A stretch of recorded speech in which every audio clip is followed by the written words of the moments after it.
Chapter 5. When Tracker left the kitchen where he argued over Sadia with Damon, he headed to the local club. As he pulled up his motorcycle, he looked around. In that short time he had been in Mexico, things had changed. The town appeared to change fast these days. The club no longer had as many shifters hanging on the outside, riding their expensive bikes or cars. There were now BMWs or Audis, the kind his brother Hunter drove. The kind of cars that signaled the town had become more civilized, with all the wealth of lawyers and the doctors who came to the town to work in the research hospital. Devon had done well for himself when he revitalized the town into a haven for the humans, making 6 and 7 figures. But what had it done for the down-and-out wereshifters but displace them to the outside of town where they could raise hell at a local bar? It was unfair, Tracker had argued to the council. This town was built for shifters, not humans. This is now what our grandfather Harper envisioned. The only ones who are benefiting are the humans. Wilder had argued, Samsaville was built for the Samsas and for their children to live in a good environment. But Tracker knew too many humans with too many guns would ruin the town that his grandfather had built. Soon no one would be safe, not shifters or humans living together in this once beautiful place. Humans have a way of fucking everything up, Lysell commented to the council. And so do werewolves, Wilder said with a deliberate stare. Samsaville had become a research town, and now Tracker had to look forward to seeing and conversing with doctors, and he didn't care for that. He knew right away that he didn't want to be in Samsaville long. Although it was his home, it didn't feel like home anymore, and he blamed that on his brothers Hunter and Devon. Wilder's sons were like Wilder, too conservative, and a stickler for laws Tracker thought were outdated. But he hadn't planned on staying long enough to change the laws. Tracker slowed his bike and cut the switch. He parked it in one of the parking spaces which said reserved. Those spaces were always reserved for a member of the Samsa family. Tracker needed a drink now, and the only place he knew where he didn't have to fight his way in or out was here. He thought he wasn't a drinker until he spent a few mornings in Mexico, and that's where he got his taste for tequila. He promised himself one shot and he would head out west. He wondered about Sadia because he hadn't seen her since they brought Thorne back and she spoke to her father. And he hadn't seen her after the argument with Damon. Robert had forbid him to see Sadia. No one could tell Tracker what to do, and no one did. Only Robert dared say anything because he's Sadia's father, and Tracker respected Robert, and he didn't want to hurt Sadia any more than he had. When the doorman stepped aside and opened the door to the bar, he said, "Good evening, Mr. Samsa. What will it be tonight?" Tracker's plans were to get a drink, get on his motorcycle, and head back to Mexico. One drink is all I'm looking for. Have you seen the new nurses? A lot has improved since you've been here. I see that. I was just thinking that this club has changed not for the best but for the worst. There's no life here. That's just the facade. With these doctors and nurses you can't tell, but they're party animals. No pun intended, Mr. Samsa, I mean. I know what you mean, Tracker said with a raised eyebrow. Tracker glanced around the place. What happened to the shifters? This used to be a shifter hangout. Used to be, until your brother Devon renovated it to get rid of the shifters and send them on the outskirts of town. They hang out at the Rusty Nail. Too much was going on, what with the killings starting up. Funny, but just as all you Samsas came back, the killings started up again. He looked at Tracker, and Tracker scowled at him. I don't mean to insinuate that it had anything to do with your family, but it is sort of strange. Strange? Yes, strange. Tracker turned away from the young bouncer with the red hair and a short squatty body with a wide chest and a large stomach. He looked as if he spent time lifting weights to counter the massive amount of food he consumed. The redhead was no match for any of the shifters that had once frequented the bar, but he was well matched for a reserved doctor who had drank too much and decided to perform an exam on one of the young nurses. The place resembled something that you would find in San Francisco. No doubt Devon and Hunter had their hands in this, Tracker thought, as he glanced around, standing with his helmet in his hand and wearing his leather jacket, leather biker pants and white t-shirt under the jacket. Strolling over to the bar with soft music in the background, Tracker stood and didn't sit. He wasn't going to be there long. The bartender, stooping down, placing something under the bar, raised up to see Tracker. She leaned forward with a bright smile. "What will you have, handsome?" She had long red hair, stood 5'3" with large breasts straining a small low-cut black and white blouse, a small waist and round curvy hips. Tracker swiped his tongue across his lips. "You in about 15 minutes in the back room, bent over." "That doesn't give me much time." "I'm willing to wait a half an hour." "Just enough time for my relief to come." "Don't you want to know my name?" she asked. "I know just enough. Anything more would make this too personal. I don't want to get familiar. It makes for a messy and complicated relationship. I just want to keep it simple.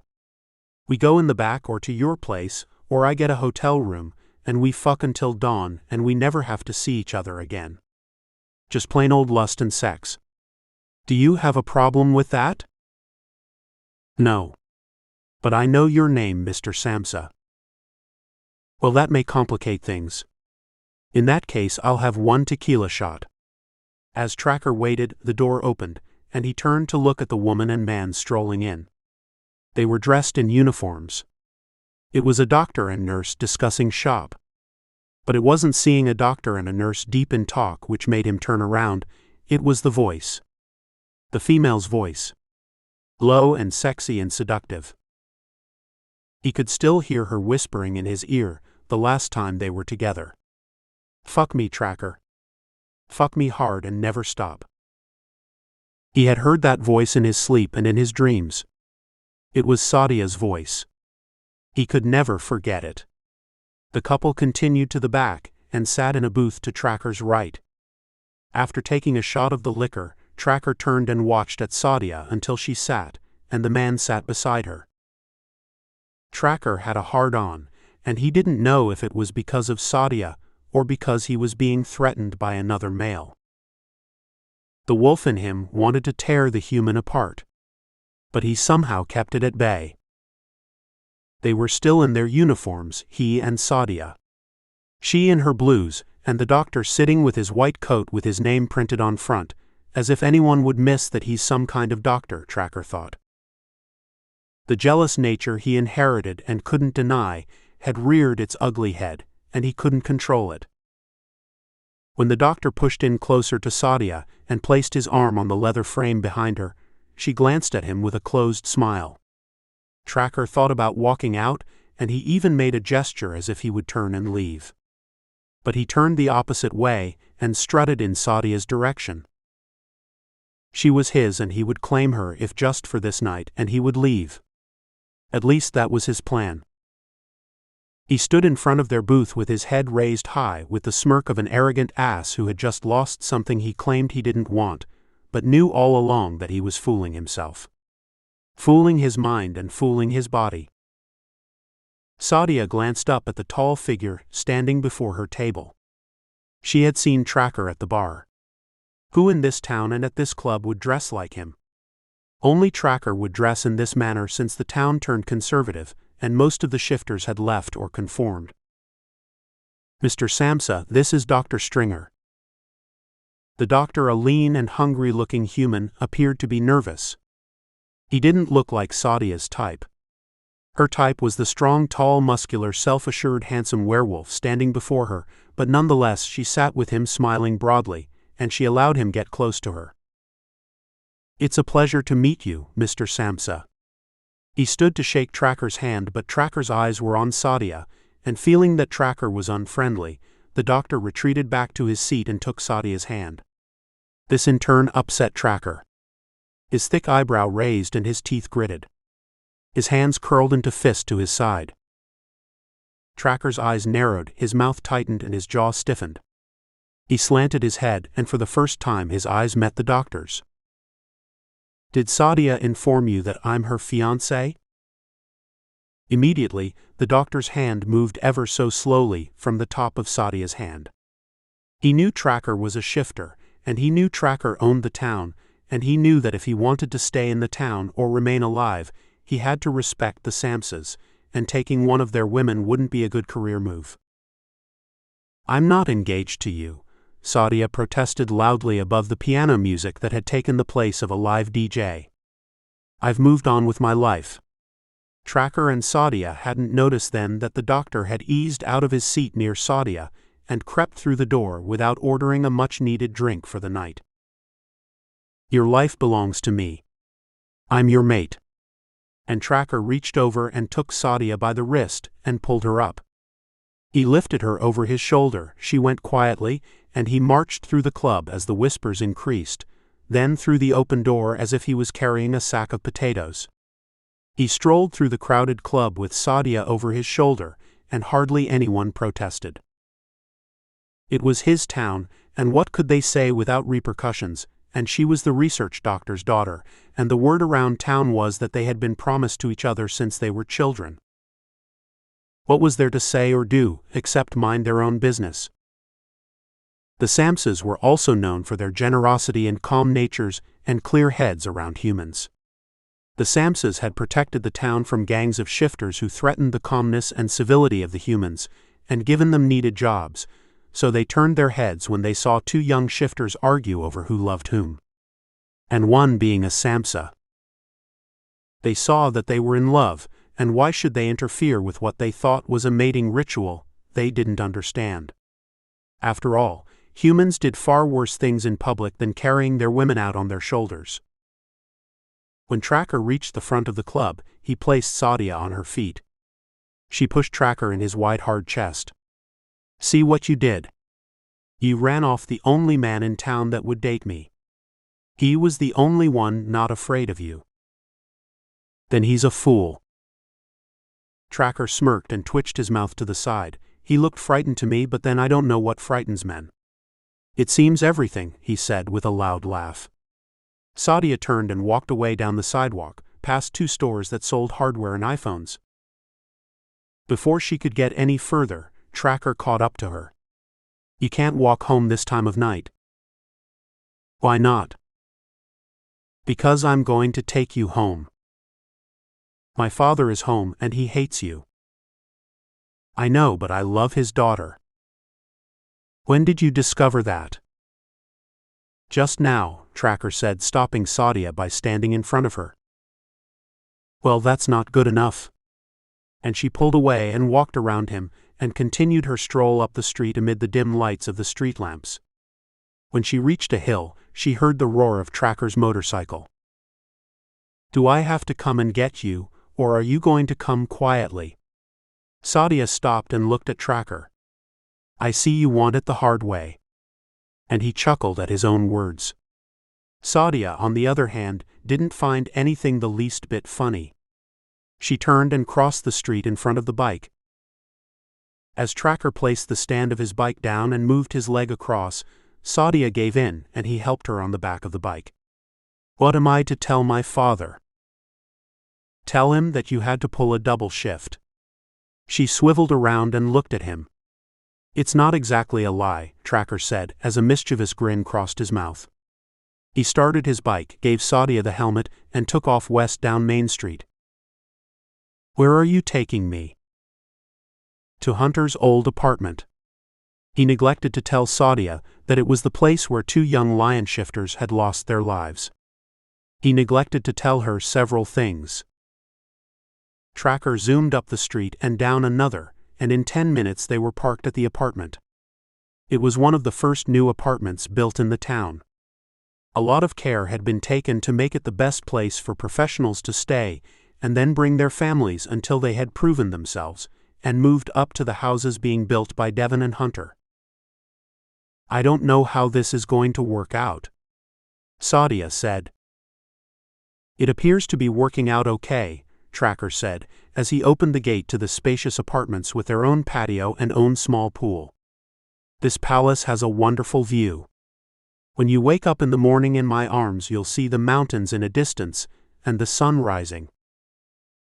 That's exactly what I'm talking about. We're not married, and I don't know if we will ever. It was as if Tracker didn't hear Sadia.